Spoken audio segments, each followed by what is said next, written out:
Thank you so much for all your prayers.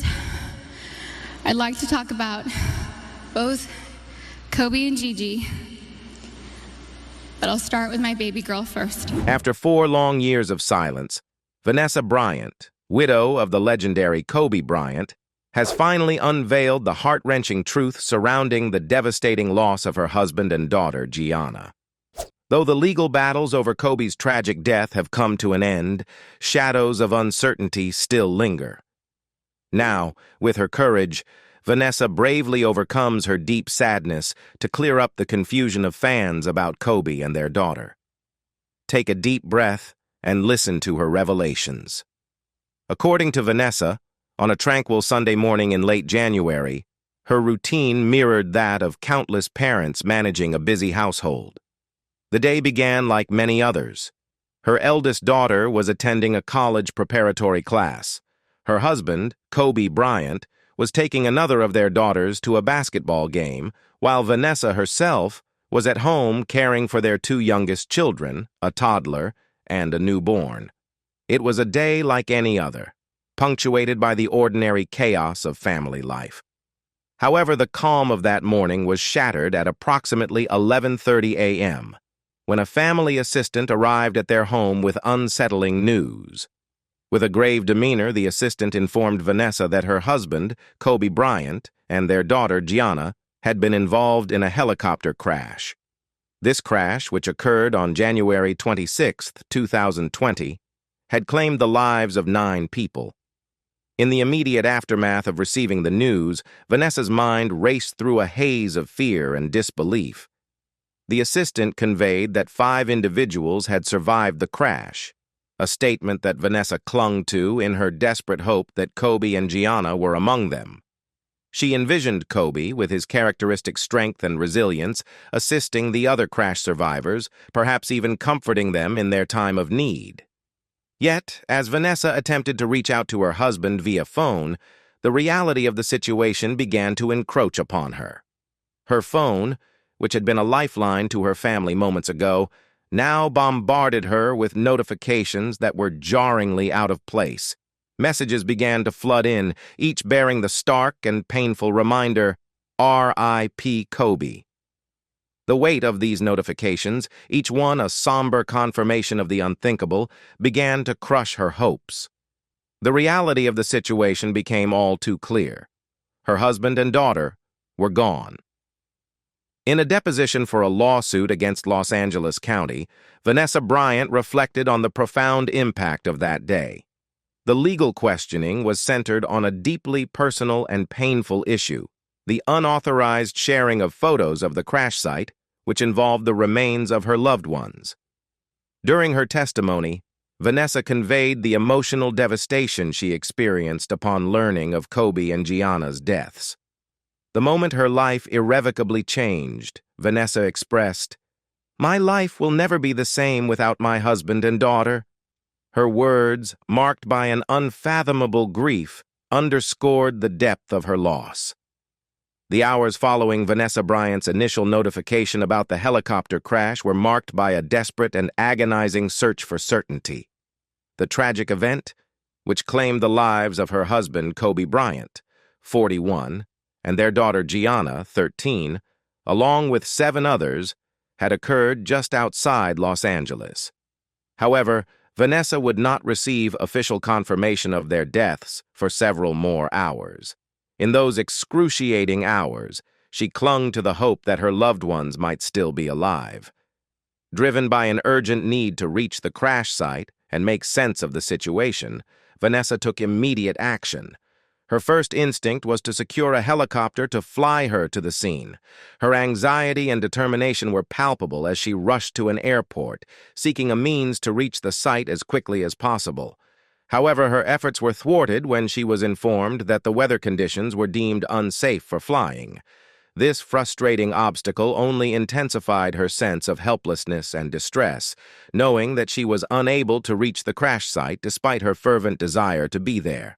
The harrowing details of that day, including Vanessa's frantic attempts to get to the scene, emerged publicly through a series of questions she answered during a video conferencing deposition with a lawyer representing Los Angeles County. Vanessa's testimony, given in the context of a lawsuit against the county and some of its agencies and employees, shed light on the personal and emotional turmoil she endured. The lawsuit was centered on allegations of emotional distress caused by the actions of emergency medical workers who, according to Bryant, took and shared unauthorized photos of the human remains from the crash site. This legal proceeding provided a forum for Vanessa to convey the depth of her suffering and the compounded anguish she felt as a result of the distressing details and images that circulated from the crash site. The emotional toll of the incident was exacerbated by the violation of privacy and dignity that she experienced, a violation that added a layer of profound pain to her already overwhelming grief.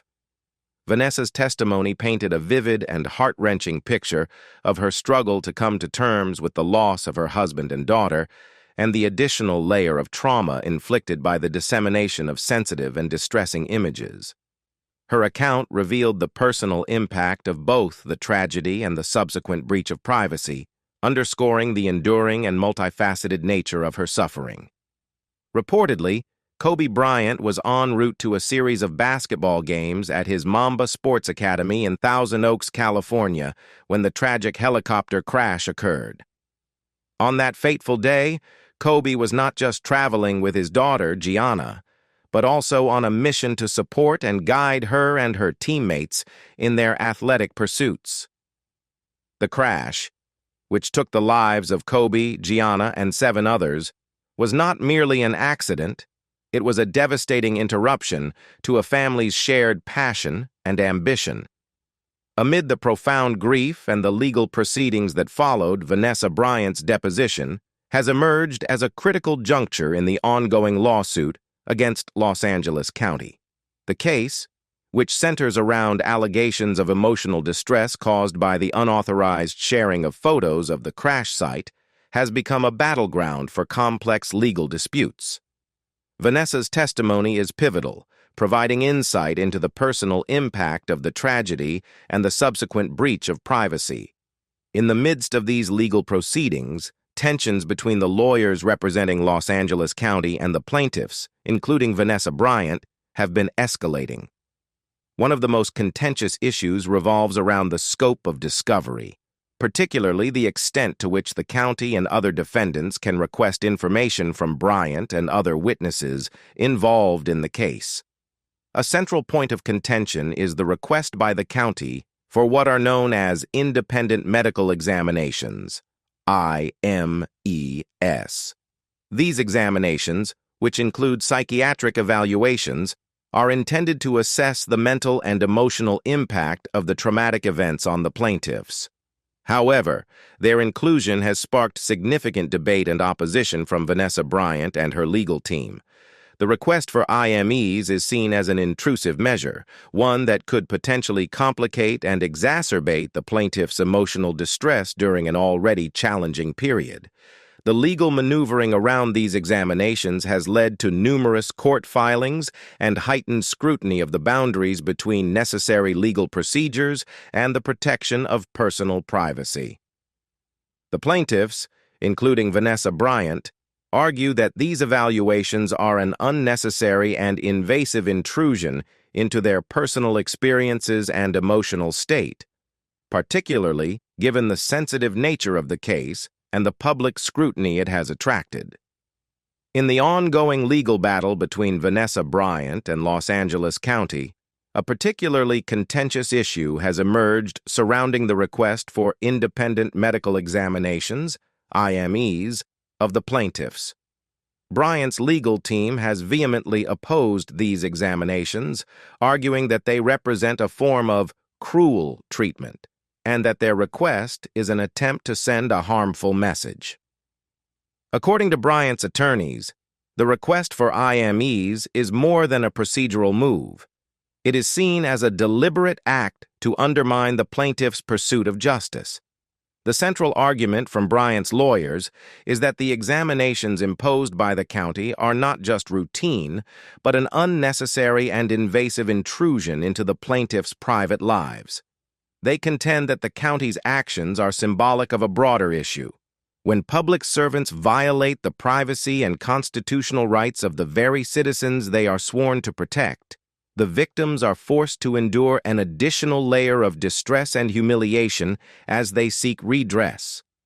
The legal team's filings underscore their belief that this process is emblematic of a justice system that penalizes those who have already suffered harm. The language used in these filings reflects a deep concern that the county's approach to the discovery process is designed to re-victimize the plaintiffs, adding to their emotional burden rather than addressing their grievances with empathy and respect. On the other side, the county's position is that the request for IMEs is a standard part of the discovery process in civil litigation. According to the county's filings, these examinations are a procedural norm intended to assess the claims of emotional distress made by the plaintiffs. The county argues that since Bryant and the other plaintiffs are asserting that their emotional suffering is a result of the actions of county employees, it is reasonable for the county to seek an objective evaluation of the extent of that suffering. From the county's perspective, the IMEs are not an act of cruelty, but a necessary component of the legal process designed to ensure that claims are substantiated and that any compensation awarded is proportional to the actual harm experienced. During the legal proceedings between Vanessa Bryant and Los Angeles County, the interactions between Bryant and Lewis Miller, an attorney representing the county, became a poignant illustration of the emotional toll and complexities of the case.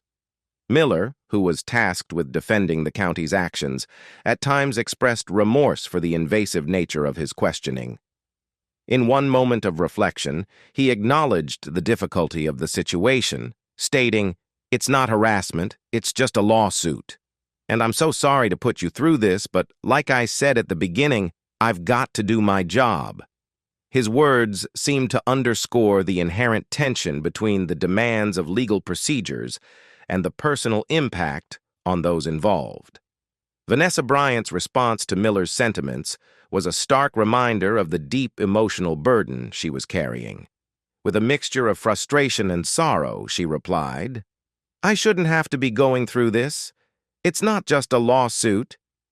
Her statement highlighted the profound personal anguish and the sense of injustice she felt as she was compelled to relive the traumatic events and confront the invasive aspects of the legal process.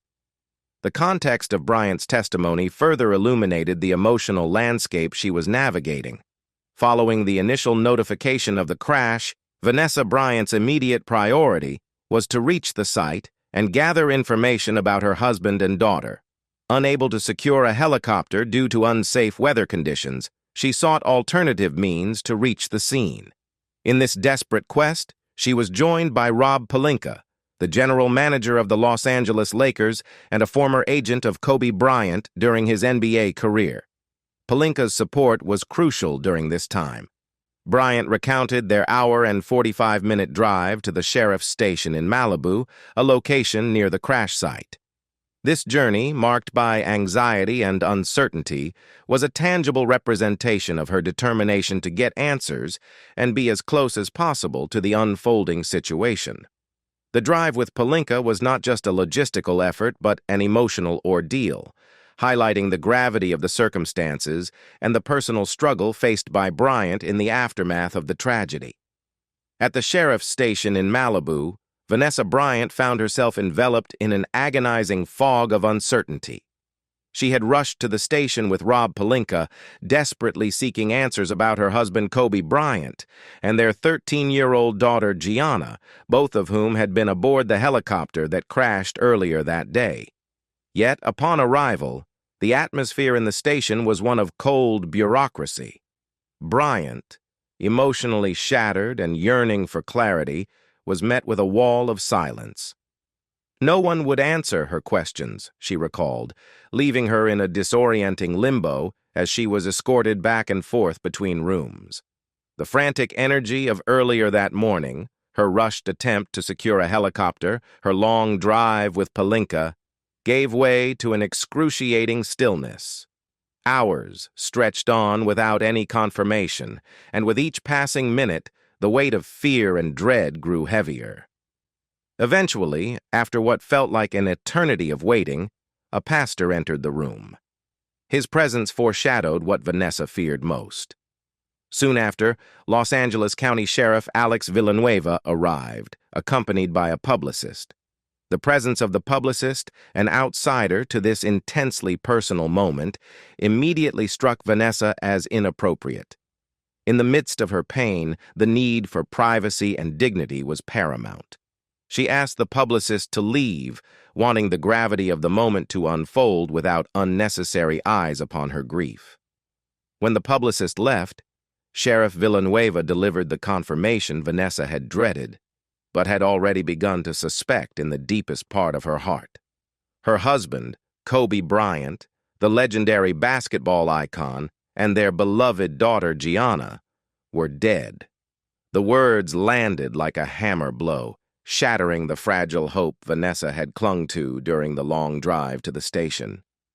At that moment, her life as she had known it was irrevocably changed.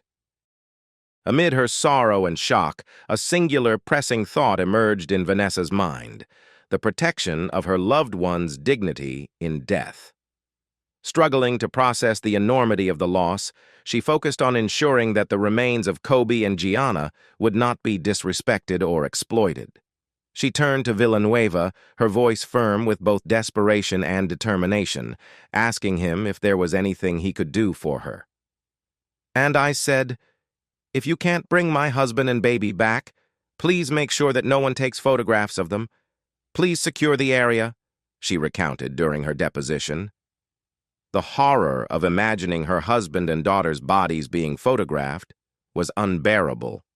The thought that images of the wreckage and the remains could be captured and potentially shared, violating the sanctity of their deaths, added another layer of anguish to an already overwhelming grief. For Vanessa, ensuring that Kobe and Gianna were treated with the utmost respect in their final moments became an immediate and urgent need, a way to protect them even after death. Villanueva initially assured her, "I will."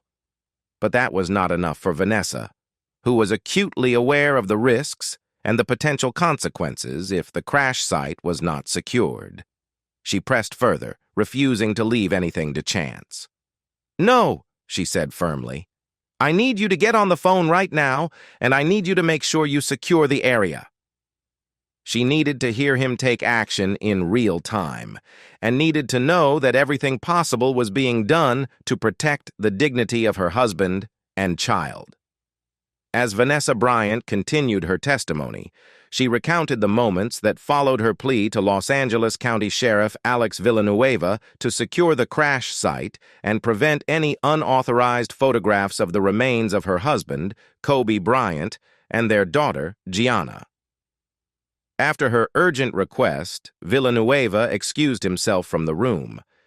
Those minutes of waiting, already heavy with grief and anxiety, must have felt unbearable as Vanessa wondered if the sheriff was truly taking the necessary actions to protect the dignity of her loved ones.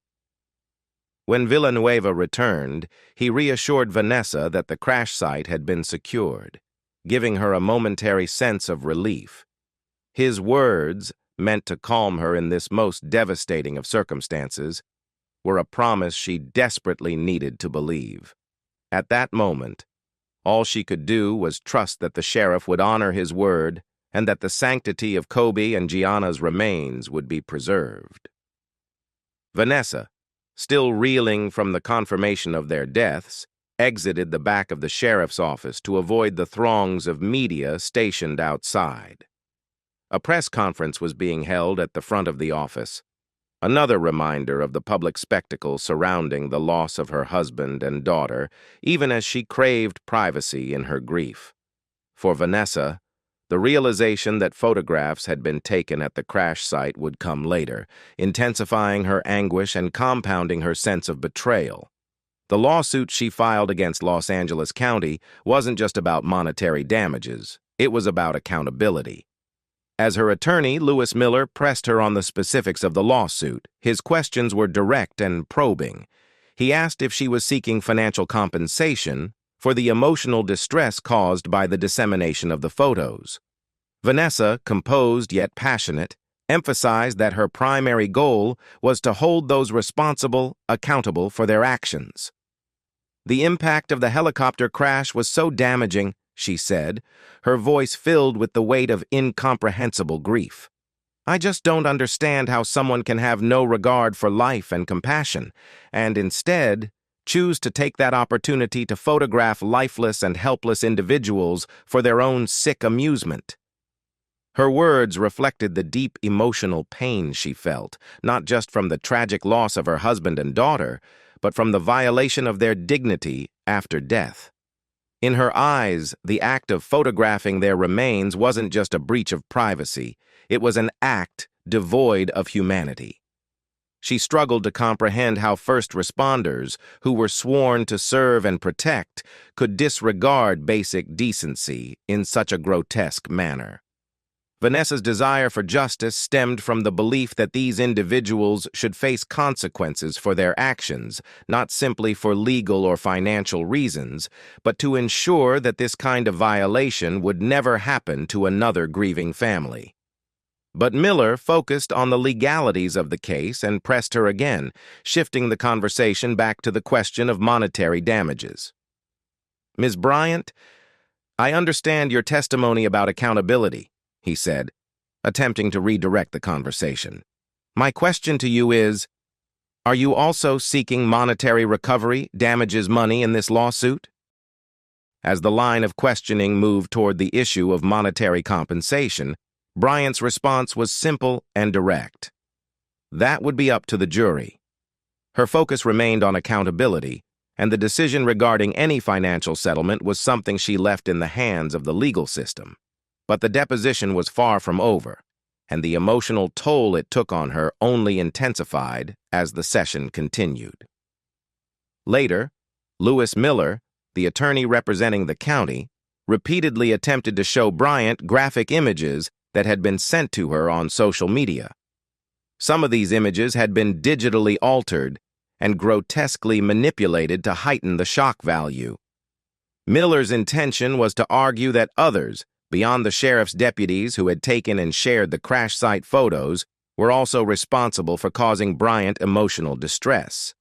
He seemed to suggest that the actions of unknown internet users, trolls, and malicious individuals were contributing to her trauma just as much, if not more, than the county employees she was suing. But Vanessa Bryant was resolute in her refusal to engage with the images. The prospect of being confronted with disturbing altered photographs of the crash site was more than she could bear. As Miller attempted to present the images, she placed her hand in front of the camera and the monitor, blocking the view. She simply could not and would not look at them. In that moment, her protective instinct kicked in as she shielded herself from further emotional harm. It was a raw and painful gesture, one that spoke volumes about the trauma she was already carrying and her unwillingness to let anyone compound it by forcing her to relive those horrors. Bryant's refusal to view the images was a stark reminder of the relentless cruelty she had endured on social media since the tragic helicopter crash. She had been targeted by faceless strangers who sent her graphic, horrifying images and messages, many of them unsolicited and unprovoked.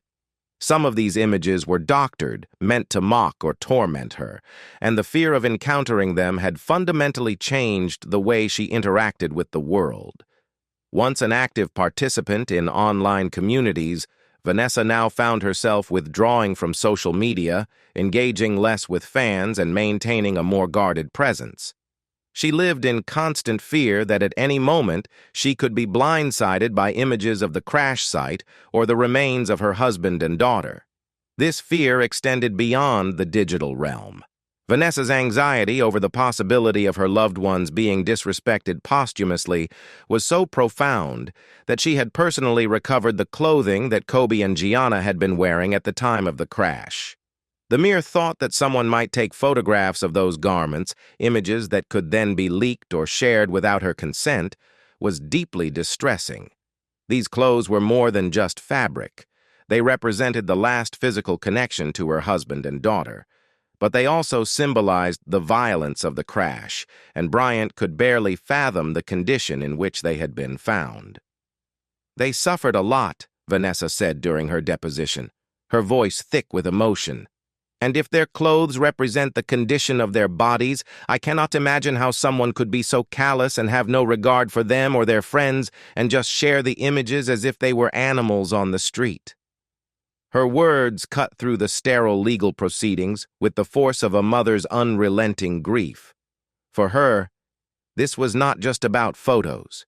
It was about the profound disrespect shown to her family in death. What do you think about Vanessa Bryant's revelations about the deaths of Kobe Bryant and his daughter Gianna? Leave us your comments in the section below. We hope you have found this helpful video. Don't forget to leave a like, share, and subscribe to the channel if you like it. Thank you for watching this and see you in the next videos. Goodbye.